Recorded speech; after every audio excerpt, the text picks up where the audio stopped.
Hello, everyone, and welcome back to this year's Oxford Geoheritage Virtual Conference. You are very welcome to this session 5. We've got lots of going on. We've got another keynote speaker, and then we have a session of flash talks before, of course, session 6 slightly later today, when we will be hearing a few more talks and flash talks. The final session of this year's meeting. I know some of you are still joining us in the room, so just before we get going with today's keynote speaker, just a reminder that if you've got any questions for our speakers today, please do put them in the chat. We will collect those all up and put as many of them as we can to our speakers today. So without further ado, I'm going to bring Maria de Gloria onto the stage. Thank you so much for joining us here today, Maria de Gloria, who is an associate professor at the University of Sao Paulo and will today be presenting to us on geoconservation in the Amazon, challenges, opportunities, and community involvement, a fascinating subject on which we're all excited to hear more. So without further ado, Maria de Gloria, take it away. Thank you, Jack. Thank you for the invitation, and thank you all. What I'm going to present here is a bunch of projects that are being carried out in the Brazilian Amazon. So I'm involved in all these projects, and each one of these projects have their only the specific theme. And I'm going to show you also these themes here. So I'll start with the area, the Amazon region, with the world largest and most biodiverse rainforest. It's home to many species of flora and fauna, and covers a large portion of the South American continent. And here I'm going to present projects that are related to the Brazilian part of the Amazon. But the Amazon also involves many other countries here around Brazil. Normally, in this picture here, we see that the rainforest, which is in green here, which is the vegetation that we normally associate with Amazon, it's the main vegetation, but it's not the only vegetation. Amazon is also made up of other kinds of vegetations, not so fabulous than the rainforest.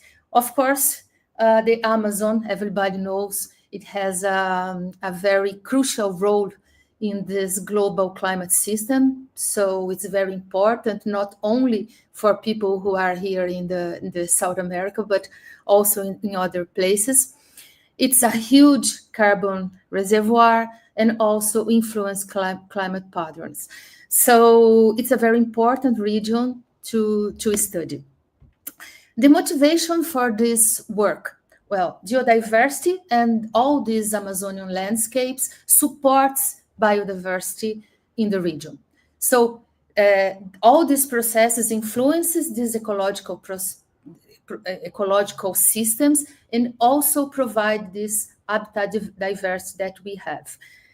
Of course, you want all this to be preserved, but we also have many economic pressures, which are many challenges to this conservation efforts of all kinds. So one of them is that Amazon is being, especially in recent years, frequently seen as an expansion frontier. And when I say that, I say the Brazilian government, but also other kinds of people. In this sense, here we work with geoconservation, and we find that geoconservation may be alternative, maybe an innovative, maybe a sustainable socio-economic alternative for the region.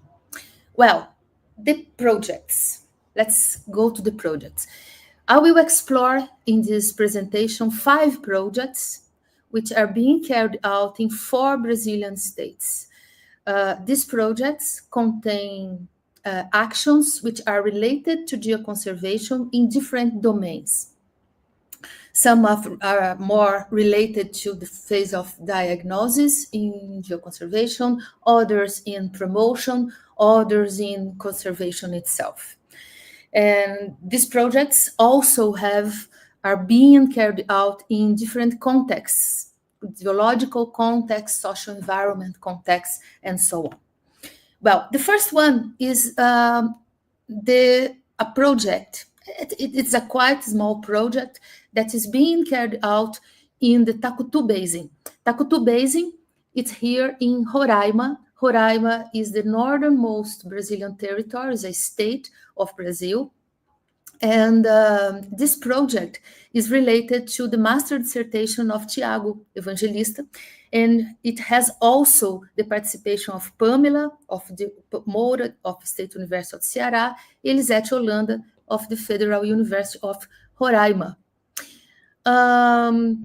Bringing a little bit about the basin, we worked only in the Brazilian part of the basin, but the basin is a Mesozoic intracontinental rift, which is located here between Brazil and Guyana. This basin is related to the opening of the Atlantic Ocean, and it has been investigated a lot about its oil and gas potential. In terms of vegetation, specifically in this area, we don't have rainforest. We have what we call the converted forest called lavrado, which is the Amazonian savanna. It's a secondary vegetation. We have there, Roraima is one of the states where we have more indigenous people in Brazil, compared with others. We have about 97,000 indigenous people and 32 territories where they live. In terms of geoconservation actions, the main goal of this project is to evaluate scientific and educative potential and to produce outreach material. So we did an inventory of geological sites. Here we have some photos of the sites. And we found that about 67% of these geological sites, they are in high risk of degradation. 50% of these sites are in protected areas, and one of the sites are within the Jabuti area. It's an indigenous area of the Wapixana Makuxi people. We have also some threats to geodiversity and geoheritage, such as removal of materials for civil construction, opening of local roads, expansion of areas, and monoculture. And as a product, Tiago did a geoheritage guide. It's a book, an ebook, and an interactive map. I didn't bring it here because I don't have time to show. But if you want, I can show you, and I can send you after that because they are both ready. Well, the second and third projects are related to 2 specific areas: the Lower Negro River and Presidente Figueiredo. Lower Negro River is here, and this is both projects in the state of Amazonas, which is this big state here. Lower Negro River is here, and Presidente Figueiredo, it's a town, is here. These projects are being coordinated, both of them, by Professor Humberto Lima from the Federal University of Amazonas, but as many people are involved in these projects. Other people from the same university, Professor Vânia Santos of the University of Campinas, which is, I stress, because she is a social scientist that has been working with geoconservation for a long time, and he's working effectively in this geoconservation engagement of community. Vilma Lima of the State University of Amazonas, Carmen Rocha, a student also from the Amazonas, and Carlos Mazoca from my university, that deals with geotechnologies. I didn't put my name in this because I'm involved in all of them. This one, the Low Negro River, is a very special area which has important protected areas, which is Anavilhanas and Jaú National Parks. The area is included in the UNESCO World Heritage Site of Central Amazon, and there lives more than 50 communities, which has some mode of social organization which has been recognized as traditional. Their way of life is directly linked to the dynamics of nature, dynamics of the river, and dynamics of the forest. In terms of geoconservation actions, the main goal is to promote local development through geotourism. So it's a specifically geotourism project. We did an inventory of geological sites with geotourism interest, but not only, we did also the scientific evaluation. Here are examples of some of these geosites in the along the river. We did also surveys on abiotic ecosystem services and geosystem services, and this data has been used to subside the implementation of geotourism strategies. We have also an important participation of the community. Here we have some photos of this community involvement. These photos were sent to me by Vania. And we have here events such as workshops, courses for basic teachers, actions in schools, field work, and Word Cafe with it's part of the participatory methodologies, and we have many things that with participation of the community. The other region with quite the same theme is the town of Presidente Figueiredo, which is known as the land of waterfalls. It has a geodiversity, which is key to understand some geological parts of the Amazon. It has a rich biodiversity, cultural heritage, many traditional and indigenous peoples and communities that, again, depend on conservation of nature for their subsistence. We also identified several threats to nature conservation, which are related to extensive agriculture and livestock farming. There is a geopark project by the Geological Survey of Brazil. This geopark is called Amazon Waterfalls. As geoconservation actions, we have the main goal of this project. It's a quite recent project, so we don't have many data, but to obtain a diagnosis to conserve and manage geodiversity, but always respecting the needs and values of the communities. And to do that, we expect to build a geodiversity action plan that include public consultation and diagnosis of geodiversity and geoheritage. We have, in this specific project, Professor José Brilha of University of Minho and Priscila Santos from University of São Paulo. More photos here from the community involvement in this project specifically. So we have here courses for formation of teachers, specific teachers in basic education, to engage them with geoconservation and to know more the geodiversity of the region.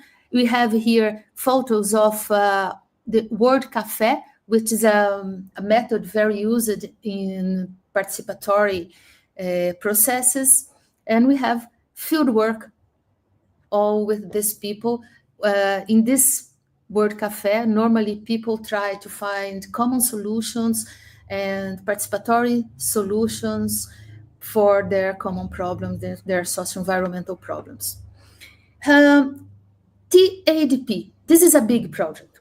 This Trans-Amazon drilling project is being carried out in two states, Acre, here in the west, and here in Pará, in the archipelago of Marajó. It's a big project that are being it has the involvement of the International Continental Scientific Drilling Program, the ICDP. It has researchers from 12 countries and more than 60 researchers from 12 countries. We have such a big project as an executive committee. It has also funds from United States. So we have André Sawakushi, which is my university, is the coordinator together with Cleverson Silva, and other 3 coordinators from universities of United States. The idea of these projects to answer some fundamental questions about geological, environmental, and climatic development of the Amazon. And for this, 2 drills were done so far with locations here in Acre, in Marajó, which are related to these sedimentary and river basins. In terms of geoconservation, the outreach of this project is related to the PhD thesis of Raquel Romão. We have also Carlos, which are technicians of geotechnologies, and I put here Isaac Bezerra because he's not related specifically with geoconservation, but he's the manager of the project, and he has been participating with us of many actions and activities related to the project in the sites. As a goal, the main goal is to promote outreach actions aiming in the project's processes. You see that the project itself doesn't have a name in geoconservation, but we found a way to include geoconservation in that.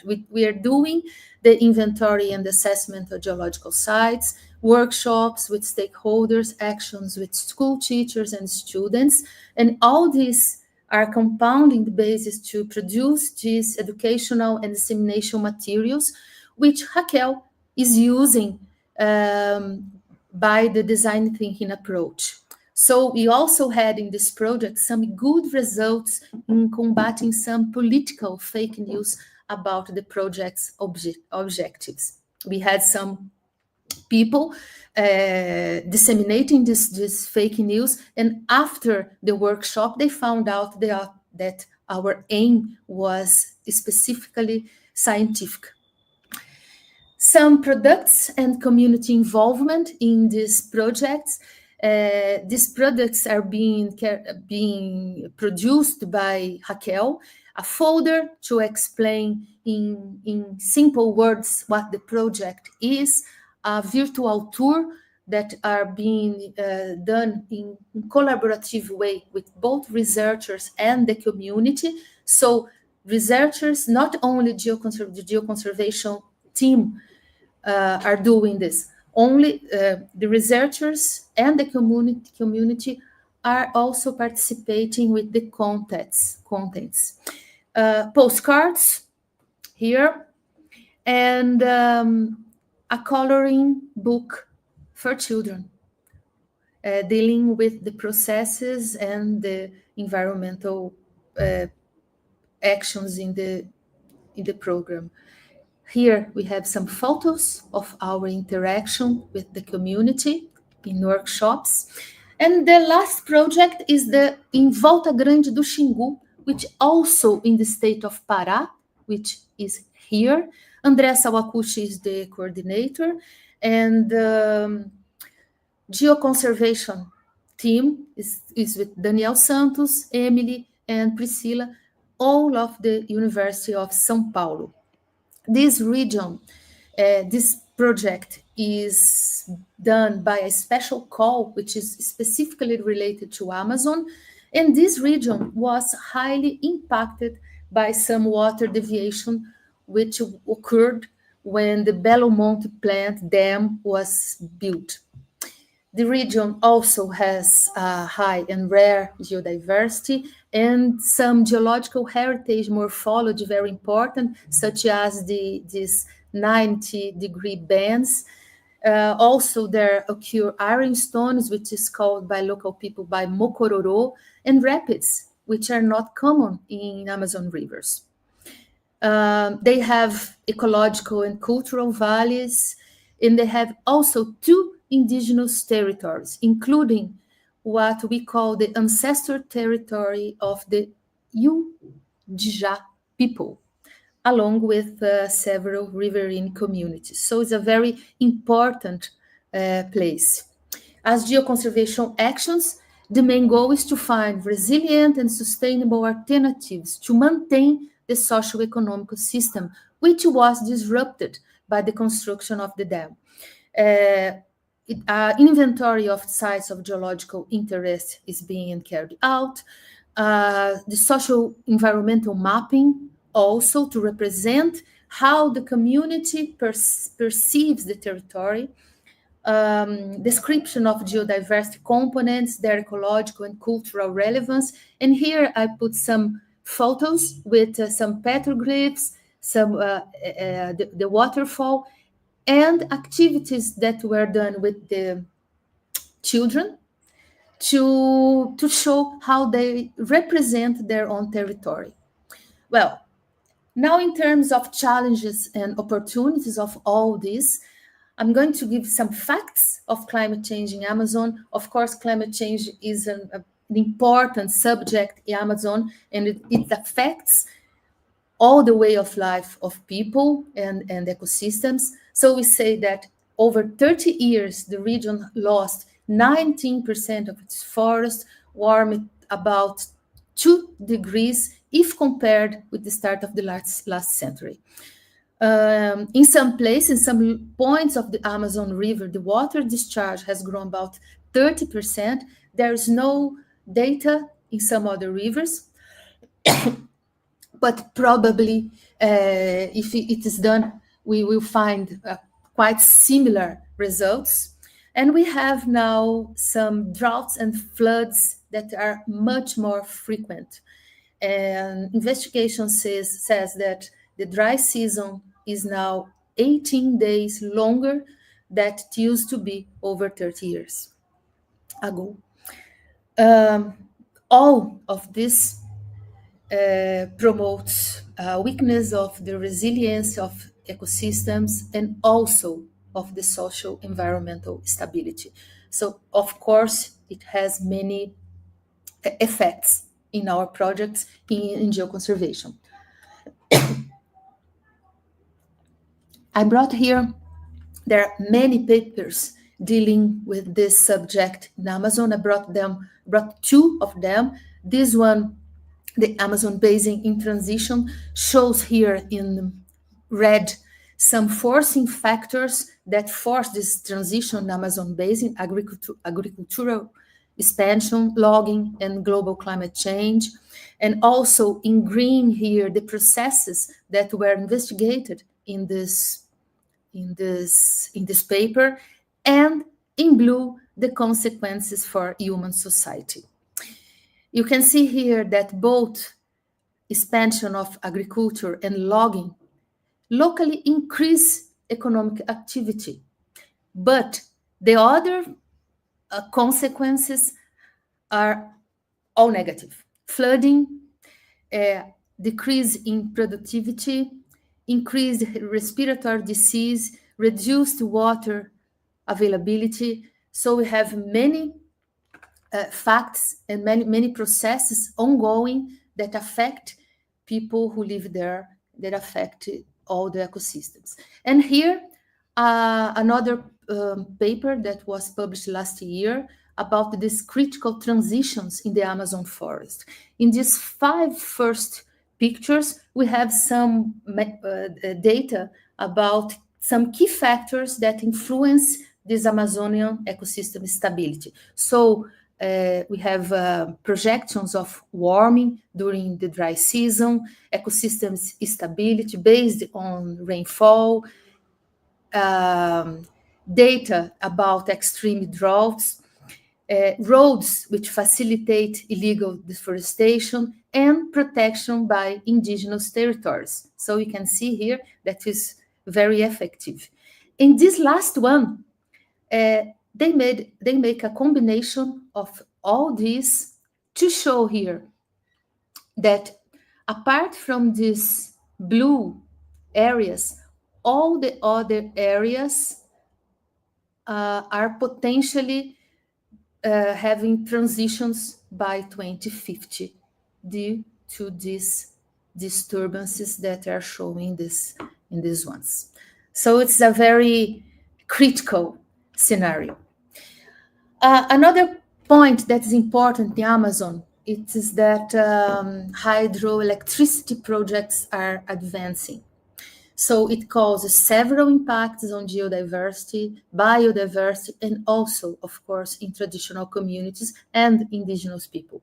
So, but there are good news that local communities are engaging to try to evaluate together these impacts and disseminate knowledge about this. So I brought here also 2 papers that were published in this subject, and this last one here was just published about this week, I think, and is about the Belo Monte impact in Volta Grande do Xingu. Belo Monte diverted Xingu River's flow and reduced the high water season, harmed flooded forests, but the Xingu inhabitants launched this program of independent monitoring, and it is this project, this program that are described in this paper. So they found that a high vegetation depth, some occurrence of invasive species, and some plant cycles that were disrupted. Of course, this can endanger both nature and local people. In terms of the importance of geoconservation, we say that university contribution can be by projects, by events, and courses on the topic. But the most important of this is to dialogue with local stakeholders. So municipal government, national and state environmental managers. So we have here both national and state agencies that deal with nature conservation, NGOs of all kinds, communities in general, and also basic education teachers.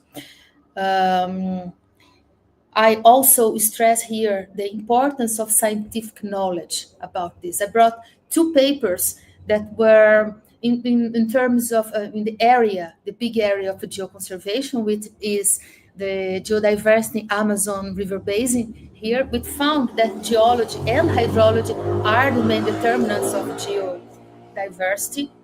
And this one deals with ecosystem services and geosystem services associated with the forest. But the authors find that normally this rural community, the riverine populations, they do not benefit from this ecosystem service as they should.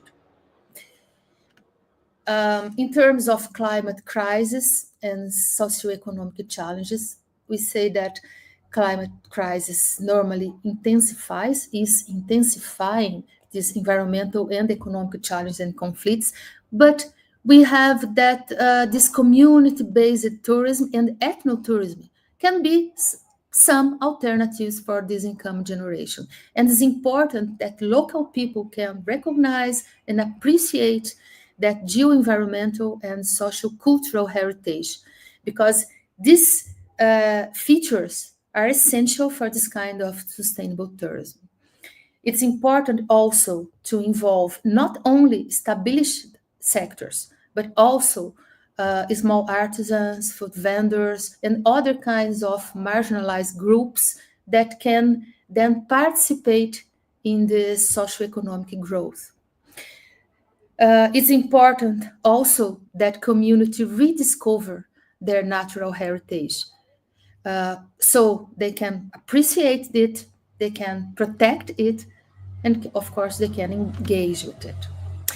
In terms of geotourism, it's important to engage researchers and do what we call social geoscience, not only pure geology or pure scientific projects, but also to engage with community. And this is being doing with these projects.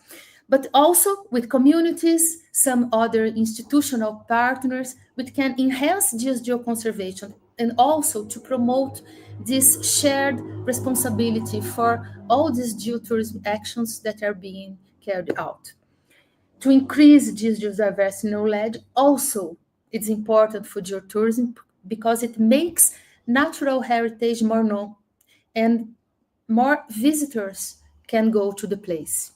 Cultural and educational aspects also always must be included to understand the region better. And an important thing is to connect these geotourism actions with the sustainable development goals to make it more effective. One of the main challenges that we have is to achieve a long-term community involvement to sustain these initiatives. As a synthesis, I show you that in our projects, geoconservation strategies support several kinds of actions, since from natural heritage management to public outreach. And we say public outreach, we include also the researchers of the project and the public as in general. This question about Amazon has also the potential to be included in energy transition debates, because geoconservation, in terms of geoconservation, it can highlight the need for sustainable management of the Amazon and not its expansion. So Amazon is not a frontier expansion, it's an expansion frontier. It's a place which must be conserved. Scientific knowledge is important because it may guide geotourism and geoconservation. It can balance conservation, local development, and also climate resilience. And most of all, the community participation is the most important because it can ensure inclusive conservation and sustainable development for all the projects. And it can also ensure long-term conservation and resilience for the Amazon. Thank you very much. Thank you so much, Maria de Gloria, for a fascinating talk that took us through so many projects, told us all about the wonderful things that are happening in the Amazon, but also told us some wonderful methodologies and things we can all take home to use in our various communities and field areas. And you won't be surprised to know that there are lots of questions coming in on the chat. So we'll go straight to those now. I'm going to start with a question from Rosangela, one of the great voices of soil geoheritage. Does the project involve the inventories of hydro and pedo sites, so water and soil sites that are so impressive in the Amazon region? And great presentation. Thank you, Jack. Thank you, Rosangela. Rosangela, it does not involve the inventories of hydro and pedo sites, but it can. And maybe we can do something together. I know your work in this kind of subject, and I think, but yeah, and then you are right. They are so impressive in the Amazon region. Sure. There we go. We always like it when OxGVC precipitates a new collaboration or an opportunity. Just a reminder that if you've got a question for Maria de Gloria or indeed any of our other speakers today, please do write it in the chat. And also a reminder that if you are speaking in this very session and you are not in the presentation room now, please do get into the presentation room using the email that you were sent, the link in there. Otherwise, you won't be able to give your present flash talk in a moment's time. We're missing a few speakers if you couldn't tell at home. But while we're waiting for that, we will go to some more questions. We're going to go to Elaine. It says, thank you for your excellent presentation about all these positive projects. Specifically, I'm interested in how did you do the Geosystem Services Survey in the Lower Negro? Okay. This work was done with data obtained from workshops and from questionnaires sent to people that live there. So we visited many communities. We did workshops with managers. We did workshops with students, teachers, and all kinds of social actors there. And from these questionnaires, we highlighted these ecosystem services. Excellent, excellent. And we have a question from Lucia. It is great that you're working with local communities. However, I would like to ask, are there any interest groups that, for example, block your efforts or disagree with your activities? No, I wouldn't say that, to block efforts or disagree. I don't think so. But we had, I just mentioned that in one of the places we had, before we start the drilling, is the drilling project. Before we started the drilling, there were some fake news about the real goals of the project. And they say the mayor had paid us to go there and to drill because the drill would be in her lands, his lands. Some things like that. But after we did the workshop, after we went to schools, these same people just retracted and understood that we were there to find scientific data. But no, Lucy, we didn't have any blocking of efforts, any disagreement, strong disagreement. Of course, we talk to people, and some people think, well, maybe you can do this thing in a different way, or you can act, or you can. Some people, well, what we have sometimes is people that complain that we didn't talk to them, and they are, of course, invited to join the projects. Excellent. And we will go over to Finland for a question from Maya. From your experience, what factors should we be prioritizing or acknowledging when building socio-environmental resilience? Well, first is the scientific knowledge. Because I think if you don't have data, we don't have how to work on these places. But the most important, I think, is to bring people to work together, to bring people to think and to feel that they are part of the process and they are participating, and to find solutions that doesn't come from the academy. The solutions have to come from all the communities, and that's because of this that we do all these workshops and all these presentations. That's a hard work. Sometimes to do pure science is easier, but to go there and to talk to people, and sometimes have to discuss in a good way with people, it's not so easy. And but it is very nice, and I think it's the key for the projects. Excellent. And just going back to some of the previous questions, Rosangela says, I'm here if you think I can help, and she sends some hugs. And Lucia says, thank you for the answer. It's good to hear that there are no significant problems. So fantastic. Thank you for your questions and for your answers there. I'm going to go back to a long-standing friend of OxGVC, Ben, who asks, what do you think of the new road in Belen being built for the COP meeting? Geoheritage opportunity or not? What do you think of that new road? Well, I don't know exactly about this new road, but normally, I showed you in a picture, roads are problematic in Amazon because they bring many destruction into the forest. But geoheritage opportunity, I don't know. Maybe we can find some other geosites along the road.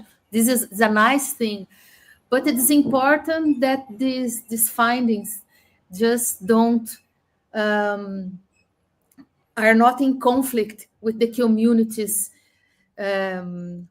well-being. So I think this is the most important. If we find geosites, fantastic, but I don't think this is the most important. Excellent. At that point, we'll say thank you so much again to Maria de Gloria for a fantastic keynote talk. And just a reminder that all of the other sessions, including yesterday's fantastic keynote talk from Nathan Fox on the potential uses of AI within geoheritage and geodiversity research, a very practical and useful talk there. That's still available on the OxGVC YouTube channel, so you can go back and look at that in your own time. Thank you so much, Maria de Gloria. I'm sure we'll be seeing you again in future meetings. At this point, we are going to move around the schedule a bit. I am still missing a few speakers who are meant to be speaking now. And so what we will do is we will jump up the schedule a bit. We'll have a few speakers come a little earlier in the schedule. So what we're going to start with is Anna Marie, who is going to give us a presentation on geoheritage and resilience, leveraging historical eruptions of the Mayon volcano for modern disaster risk reduction through GIS and community preparedness. Now, Anna Marie, being someone who is prepared and reduces risk, was ready for the issue of potentially having a connection problem, and so has sent me a video in advance. However, it's still uploading, but we will be ready, and we will see that in a moment. So we will jump down again, and hopefully, Catalina, are you ready to join us to give your talk? I'm just going to see if you will appear on your webcam. Catalina, are you there? Oh, just take yourself off mute, Catalina. There we go. Oh, yeah. How are you? Fine, and you? It is a pleasure to be back here. Very good to see you again. Let's start with your talk. We're now going to go through some flash talk sessions, everyone. 5 minutes on the dot. I will pop up and give my 1 minute warning. Please stick to time, speakers, and then we're going to collect all your questions together in a Q&A at the end. Catalina is going to speak to us on a dialogue between spiritual knowledge and geosocial sciences for other understandings of climate change in an area of Colombia. Catalina, your 5 minutes begins. Take it away. Jack, hello everyone. Today I will present a project that just started this year, thanks to the Orquídeas funding for women on science in Colombia, the Colombian government. A project that was co-defined in a dialogue between science and indigenous knowledge by a team of women that I represent here today. The project is happening in La Guajira department, here in the north of Colombia. It's the territory of the Wayuu indigenous people, that is the largest one in Colombia. Our interest here is to work by a basin approach as the best way to put in coherence or give coherence to this interaction between landscape, communities, way of living, of thinking, between nature and culture, science and local knowledge. The Rancheria Basin starts at the Sierra Nevada here and goes until the Caribbean Ocean with a length of around 284 kilometers. It is the main source of the ground and surface and groundwater supply in the region, and it is also a source of life for the Wayuu indigenous people. It has a role of spiritual power. This is a place also that the basin has been affected since 1980s by the coal mining activity. You can see it here. This is the map of one of the communities where we will be working. You see here it is reflected, and it is the flow of the river had been controlled by this mining activity.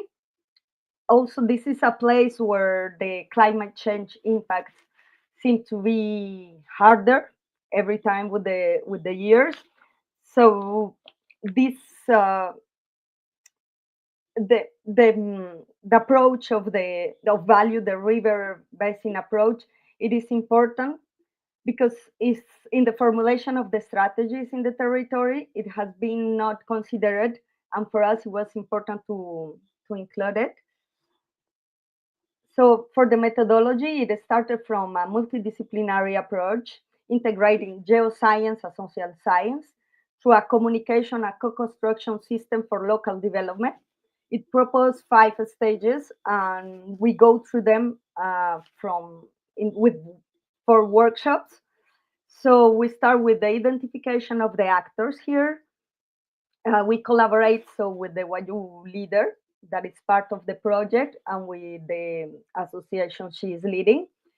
Then the second one is the heritage stage, is where we identify all the elements of the diversity, bio, geo, and cultural that we will be considering that are important. We take all the data that we can have to the third stage, that is the creation stage, is where we put everything in dialogue, in synergy, in collective intelligence to have a common reference. Here we are using 2 tools mainly. One is the narrative mapping of geo, bio, and cultural diversity, and the other one is the co-construction of a WAYU calendar that will continue. So with this common reference for everyone. When we have this, we will go to the visionary stage. That is when we co-construct strategies and actions for the implementation of this calendar, for new understanding, how we share this understanding of climate change, the adaptations, and how we will work together on that. And then we go to the 5th stage, that is the one of the communication and dissemination, with the process of awareness, with the evaluation, the feedback, and also including how we include other actors, because if we want it to be applicable, we need to include also governments, business, other associations. So we start again and we come to new actors and this reproduce again. The project aspired to contribute in building resilient and empowered communities capable of navigating the complexities of climate change and local development in vulnerable territories to the sustainable solutions that are culturally resonant and contextually relevant for the WAYU's communities in this case. Common reference for shaping the future of the territory, waving and inclusive governance, a new perspective for climate change resilience for a science diplomacy framework. Here you have some of the elements that we've been identifying there. This circle that you see here is part of the calendar it's the base to co-construct together with the WAYU. This is the symbology. So we are trying to match all the different reference from science, how we see the mapping, how we see each element of biodiversity, geodiversity, and the ways we can interpret them, and then how the communities do it. Because here in what you see, you have also geodiversity there, but then so how we can connect all of that, that's our our idea with this project. So Anaya was I don't know if I pronounced well, but it's thank you in WAYU. I hope I get my 5 minutes back. Thank you, Catalina. Thank you so much. And a reminder to everyone who's watching, if you have any questions for Catalina or indeed any of our other speakers, please do put them in the chat. We are now going to go to that promised recorded talk from Anna Marie, who's going to talk to us about the Mayon volcano and modern disaster risk reduction. Let's see that recorded talk right now. Good day, everyone. Today I will be presenting the study entitled Geoheritage and Resilience, Leveraging Historical Eruptions of Mayon Volcano for Disaster Risk Reduction through GIS and Community Preparedness. This is Dr. Ana Marie Abante of Bicol University, Philippines. This research focused on the relationship between geoheritage and resilience in a densely populated foot slopes of the Mayon volcano, highlighting training, intuition, and instinct as key preparation factors. By studying pictures, maps, stories of historical eruptions, specifically the 1722 or 1724 plan to resettle the town of Cagsawa to Daraga or the Cagsawa Nuevo, approximately 2.5 kilometers southeast of Cagsawa Viejo, which was carried out 1 year after the 1814 eruption, or we say 90 years after the planning before the major disaster. On the historical content, we also consider the experiences of the Visitas of Camali as the center of evangelization during the Spanish era, where Cagsawa and Bujao towns faced the wrath of Mayon volcano, to understand how geoheritage inform modern disaster risk reduction strategies of the past and present. The GIS training and preparation model for this study illustrates the importance of aligning preparation and adaptive capacity by learning the past, the current, and the future risks to ensure strategies are responsive to the community's changing context and needs. Key elements such as training, resilience, preparedness, and the integration of the traditional practices with modern technology are highlighted, demonstrating the effective use of adaptive capacity to promote flexibility in the disaster readiness or preparedness, just like in Albay. Figure 2A on this slide demonstrates the severe impact of Typhoon Riming or Durian during November 2006, with rainfall-induced lahars and the dike breaches affecting the town or barangay of Bujao, the old Cagsawa town, as depicted in the Mayon Lahar Hazard Map of 2008 published by the PHIVOX. Other figures detail the subsequent vulnerability to flooding resettlement efforts for Bujao and the challenges of unregulated resettlements in high-risk areas influenced by historical and socio-economic factors. The case of old towns of Cagsawa, Daraga, and Bujao, according to Dr. Herona, a Filipino historian, the Visitas or the small villages or barrios had already experienced Mayon volcano's wrath 90 years before the major disaster. In 2006, the same Typhoon Riming, Bujao was relocated to the Anislag resettlement site 8 kilometers south, but residents of Barangay Bujao, Miisi, and Bañadero continued to use their lots and evacuate when necessary. Backcasting, as detailed in this figure or figure 4, begins by defining a desirable preparedness context and incorporates variables such as training, intuition, and instinct to outline planning and preparation expectations. The study highlights preparation and community resilience in barangays Bañadero, Bujao, and Miisi, emphasizing the importance of clear evacuation protocols and proactive planning to minimize casualties during volcanic eruptions and other disasters. In conclusion, research highlights the preparedness and risk reduction strategies in vulnerable communities, advocating for training, intuition, and proactive measures to enhance resilience against volcanic hazards.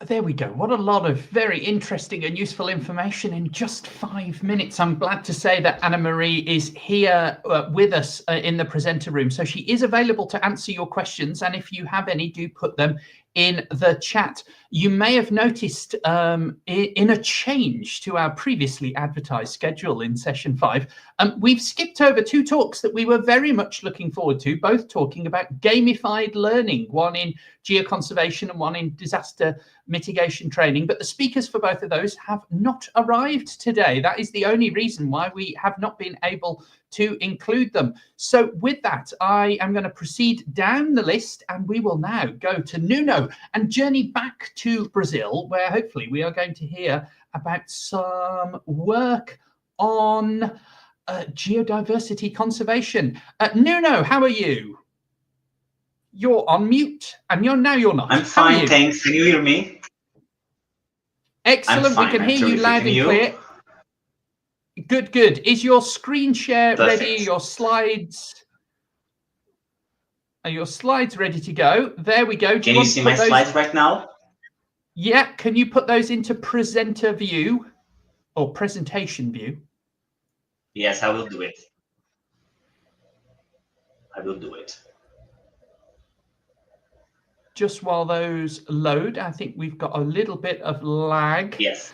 But they seem to be loading. I'm just waiting for them to come through at my end before I start your timer. Thank you.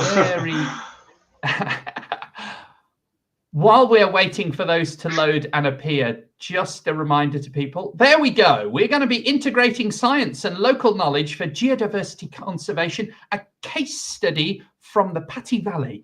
Your 5 minutes begin, Nuno. Take it away. Thank you. Hello, everyone. My name is Nuno, and I'm a PhD student at the Federal University of Bahia in Brazil. Today, I will talk about a project that connects science and local knowledge to promote geoconservation in Pati Valley, a beautiful region in Chapada Diamantina National Park. This project aims to engage the local community by sharing geological knowledge in an interactive way. Let's take a look at how we did it. Pati Valley is a remote area inside Chapada Diamantina National Park in northern East Brazil. It is famous for its stunning landscapes shaped by unique rock formations. Our project focuses on bringing geological knowledge to the local community. Over 4 days, we visit 13 families and deliver 39 illustrated panels about 3 key geosites: cross-section of Beco, Pati Valley viewpoint, and Serra dos Barrancados viewpoint. The cross-section of Beco is like an open book of Earth's history, showing different rock layers that tell the story of ancient environments, from river deposits to marine incursions. The Pati Valley viewpoints provides a broad view of the valley's geomorphology and helping explain how erosion and weathering sculpting the landscape over millions of years. Finally, the Serra dos Barrancados viewpoint is a perfect site to understand the role of tectonics, where we can see evidence of faulting and uplift that shapes the valley's dramatic relief. These panels turn geology and geological concepts into accessible stories, making it easier to the community and visitors to understand how the valley evolved over time.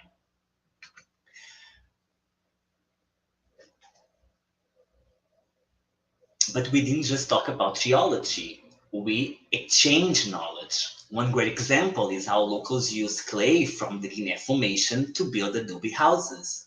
This connection between geology and daily life made the project more meaningful. And why this is important? First, linking science with traditional practice helps people understand and appreciate their environments. The clay-rich Guinea Formation is not just a rock unit, it is what their houses are made of. And second, geotourism benefits too. With our interpretive panels, visitors now have better access to clear scientific information about the region. This makes their experience more educational and enjoyable, while also promoting sustainable tourism. When people know and value their environment, they help protect it. That is what participatory geoconservation is all about. This project shows something very, very important for us. Oh my God. Sorry. I'm sorry. I want to say that this project shows something very important. When science and local knowledge come together, geoconservation becomes stronger. The local community was not just listening, they were participating with us. And one of the best examples of our impact is a short video we share on Instagram, which got over 11,000 views. This proves that digital outreach can help spread awareness beyond the local area. I would like to, if you'd like to see more about our project, I invite you to scan the QR code on the screen and watch the video. Moving forward, we plan to create more interpretive panels, translate materials into English and Spanish, and organize field trips with the residents. Expanding our online presence will also be a key step to reaching a wider audience. And that's it. Thank you so much for having me, and I'm happy to take any questions. Excellent. Thank you so much, Nuno. And as he says, there is an opportunity to ask your questions. Pop them in the chat, and we'll be having a Q&A panel session in just a moment's time. Our final speaker from this session today is Patricia. Patricia, how are you today? I'm fine, thank you. I'm so happy to be here. Excellent. Thank you so much for joining us. And Patricia is going to be telling us about exploring the relationships between legends and geological science from the Runa Shimi worldview. You have 5 minutes, the final talk of this Flash Talk session. Take it away. Thank you, Jack. Well, let's travel together to Ecuador and let's take a road trip to the beautiful UNESCO Geopark in Babura. And we gonna met this beautiful volcanic complex. It's called Cotacachi Volcanic Complex. It has a main building for the volcano, but we have several domes, and we have this beautiful caldera that has 2 intra-caldera domes. This is one of the most visited places in the Geopark in Babura. This talk is more about how the indigenous communities see this wonderful volcano and what it means for them. So, as you may know, indigenous people in Ecuador has a very unique spiritual connection with nature that many times we don't study in the academic world. But in this topic, we want to give it a place. So Runa Shimi is more than a means of communication. Runa means hombre, means human, and Shimi means tongue or language. So the Runa Shimi will be language of the people. And it's more than a means of communication. It's a vessel that embraces the beliefs about nature, essential role in human life. The indigenous recognizes 3 parts interconnected: God, nature, and humans. The relationship is centered to each other, and Runa believes that river, mountains, volcanoes are not just inanimate objects to study, but are expressions of the Pachamama, or the mother nature. So the worldview is grounded in maintaining harmony between humans and nature, and so appropriate knowledge of the Andes they express in their culture, social organizations, values. So I want to tell you about the legend of Mama Cotacachi, this wonderful volcano that exemplifies the essence of the Runa Shimi. For the indigenous worldview, this was an old mountain in the shape of the woman, decided to be reborn as a new Cotacachi. The renewed mountain fell in love with the Imbabura volcano, betraying her husband, another volcano, Rucopichincha volcano.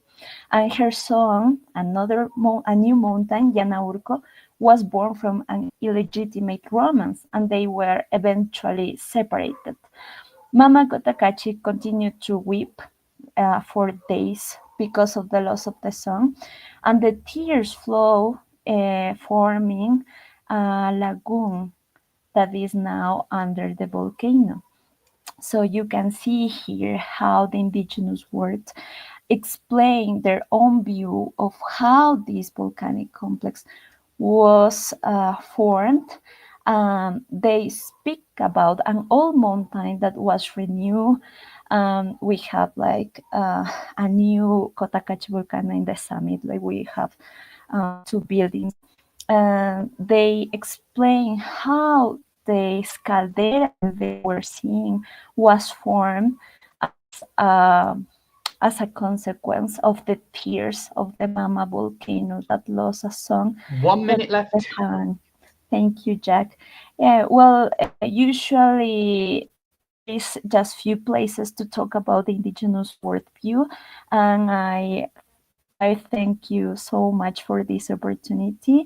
And as this legend, there are so many in the Imbabura UNESCO Geopark that give us a lot of clues about what happened in the history of many geosites and how the local population relates, appreciates, and recognize their value even in their own culture and language. So thank you. Thank you so much to Patricia for that fantastic talk, and a reminder that if you have any questions to Patricia or any of our speakers, put them in the chat. As you might have noticed, we've missed out 2 speakers. We're still going to do the Q&A session for our flash talks in a moment, and I can see many of you have already sent in questions. But just while our speakers prepare to come back on stage and answer your questions, we're going to use the few extra minutes that we have now because of our missing speakers to just give you a little announcement about something that's coming up in the next few months that all of you, as people who are interested in geoheritage, might be interested in. And this is, of course, the 12th International Pro-Geo Symposium, which will be in Tulcea in Romania. So let's just take a quick look at when this is going to be. The conference sessions will run from the 30th of September up until the 2nd of October this year, and we've got pre-symposium field trips, post-symposium field trips, and mid-symposium field trip that everyone gets to go on who is attending the meeting. On the arrival, there'll be registration, icebreaker party, a visit to the Art Museum of Tulcea as well, and the pre-symposium field trip will attend the Danube Delta Biosphere Reserve. Very important site there with great examples of links between biodiversity and geodiversity. There's some more pictures of the fantastic sites that field trip will be visiting.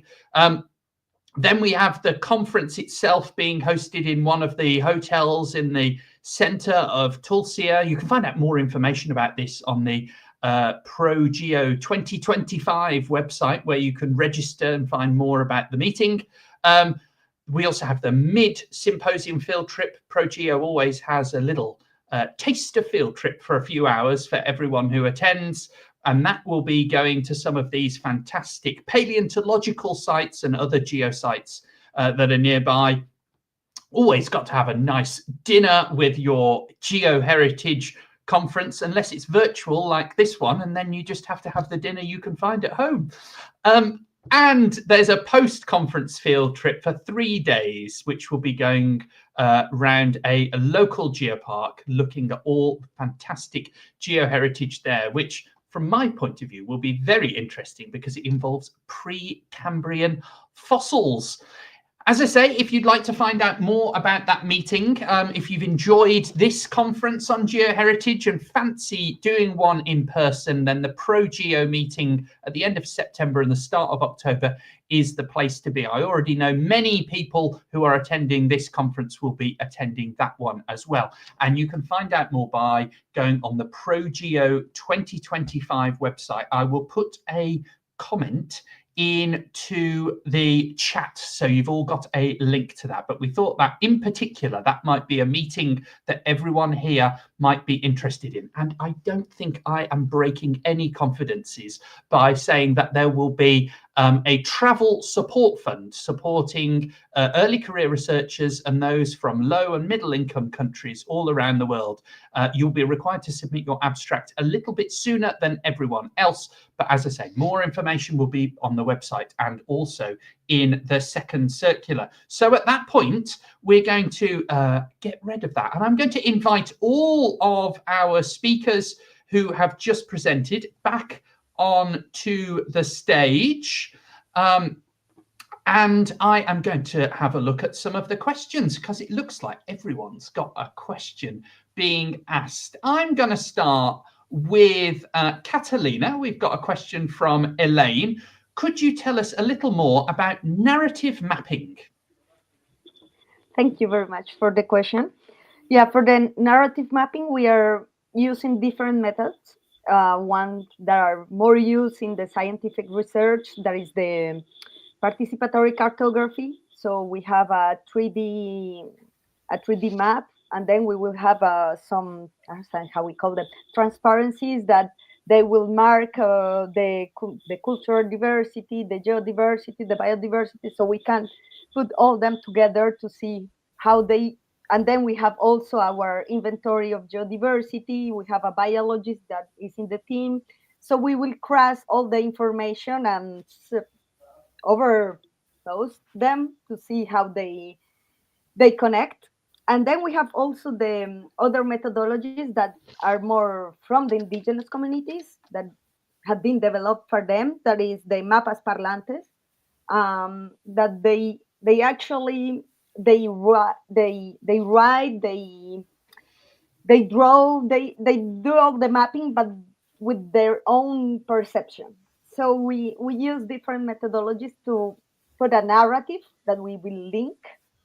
One in a cartography way that we will have in a geoportal that will be online, and then the other one will take us to this calendar that will be the way you also see a common reference, but in different interpretations, like that talk to each one as it is needed. So that's from the mapas, the narratory, and we are using RGs, and yeah, we are using scientific and indigenous knowledge, both of the methodology. Excellent. Thank you so much, Catalina, for that answer. Next, we're going to zoom over to Budapest and Jonapot Kívánok to Naomi, who has a question for Anna Marie. Naomi is interested in learning more about the method you used in determining hotspots for Mayon volcano. Is there a way that Naomi can find out more? Were there hotspots outside the danger zones? Tell us about that, Anne Marie. Okay. First, I already published my dissertation, wherein the study focused on the risk mapping. I have used 6 variables to determine the risk hotspots. It is the hazard multiplied by the vulnerability multiplied by exposure, and the denominators are the preparedness, coping capacity, and capability based on both spatial and textual information. So everything, for example, for vulnerability, I use the slope, the erosion-prone areas, and all the other geological features. For the hazard, multiple hazard were used to model risk, like the volcanic, the ash falls, the lahar, the lava, even the earth, where the fault line located southern part of the Mayon volcano, flood, landslide, and almost all of the available geohazard and vulnerable information of the published by the government were used to determine the risk. In this formula, I formulated that risk is balanced when has a value of 1. So meaning any greater than 1 risk is considered risk hotspot. There are risks that are tolerable. So any value that risk below 1, it is considered as cold spot or areas that are resilient areas. So I have map where the red ones are the hot spots and the blue are the cold spots or resilient part of the volcano. Excellent. Thank you so much for that. We're going to zoom over to Finland for a question from Maya. I'm going to put this first to Nuno, but then I might ask it to some others as well. Do local people recognize the importance of geoconservation easily, or do you have to convince people about the importance of it? What do you think about that, Nuno? Can you hear me? We can hear you. Perfect. Okay.